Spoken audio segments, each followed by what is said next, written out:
আজকে সারাদিনে কি কি খেয়েছিলাম সেই নিয়ে থাকছে এই ভিডিওটা। সকালের নাস্তায় আমি খেয়েছিলাম চালের রুটির সাথে আলু দিয়ে মুরগির মাংসের ঝোল।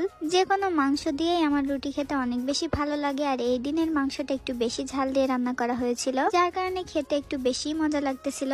সকালের নাস্তাটা আমি করেছিলাম 10:30টার দিকে। তো লাস্টলি গোসলের আগে আমি এখান থেকে একটা কলা খেয়েছিলাম। তারপরে একবারে আমি দুপুরের খাবার নিয়ে বসে গেছি। আর দুপুরের খাবার আইটেমে আমি অনেকটা ভাত নিয়ে প্রথমেই নিয়েছিলাম 2টা গরম গরম বেগুন ভাজি। এই ভাজি আমার আম্মু একটু আগেই করেছে। আর সব ধরনের ভাজির মধ্যে বেগুন ভাজি আমার সবচেয়ে বেশি পছন্দের। তোমরা কে কে বেগুন ভাজি খেতে পছন্দ করো অবশ্যই আমাকে কমেন্টে জানিয়ে যেও। বেগুন ভাজিটা দিয়ে খাওয়া শেষ করার পর আমি সকালে রান্না করা মুরগির মাংসটা একটু নিয়েছিলাম। এটার ঝোলের সাথে ভাতটাকে মাখিয়ে আমি একটু একটু করে মাংস ভেঙে খাচ্ছিলাম। এই তরকারিটা দিয়ে খাওয়া শেষ করার পর আমি একটু গরুর ভুঁড়ির তরকারি নিয়েছিলাম। গরুর ভুঁড়ি রান্না তোমরা কে কে খেতে পছন্দ করো অবশ্যই আমাকে কমেন্টে জানিয়ে যেও। এটার ঝোলের সাথে ভাতটাকে মাখিয়ে খেতে বেশ ভালোই মজা লাগতেছিল।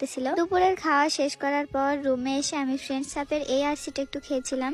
তারপর বিকেলের দিকে বাসায় এই সমোসা এবং ডিম চপ গুলো আনা হয়েছিল। তো এখান থেকে টমেটো সস লাগিয়ে আমি একটা সমোসা এবং একটা ডিম চপ খেয়েছিলাম।